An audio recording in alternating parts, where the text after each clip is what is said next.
చెల్లెమ్మా ఈ వంట అద్భుతం. ఇదిగో దొంగ బాబు, మా వంటలన్నీ తింటే తిన్నావు గాని మమ్మల్ని ఇలా కట్టేయడం దేనికి? వదిలే నాయనా. అమ్మ దొంగ, నన్ను పట్టుకుని పోలీసులకు పట్టిద్దామనే. ఆహా, అది కాదు. అసలు నేను వెళ్ళాక పక్కింటి పిండిగాని పిలిపించి విప్పించుకోండి.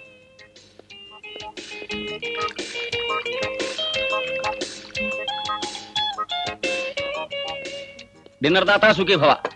ఇదిగో అమ్మ నీ వెండి కంచం, కాస్త జాగ్రత్తగా దాచుకో. అసలు ఈ రోజులు బాగాలేవు. వస్తా చెల్లెమ్మా. వస్తా బాబు గారు. ఇదిగో దొంగ బాబు, నా కట్లు విప్పినా విప్పకపోయినా పర్వాలేదు గాని ఆయన కట్లు మాత్రం విప్పేసి వెళ్ళిపో ప్లీజ్. ఆహా ఆహా, ఇంకా ఈ దేశంలో ఫుడ్డు బెడ్ దొరుకుతున్నాయంటే కారణం పతిక్షేమం కోరే నీలాంటి మహాపతివతలు ఉండబట్టే చెల్లెమ్మ. అనసూయ, అనసూయ. అమ్మో, మా ఆయన వచ్చేసారు. బాబాబు, నీకు పుణ్యం ఉంటుంది. ఆయన కట్లు ఇప్పు తీసే. మీ ఆయన మరి ఈయనెవరు? ఆయన పక్కింటాయను. ఛీ, పతిత నీచురాల.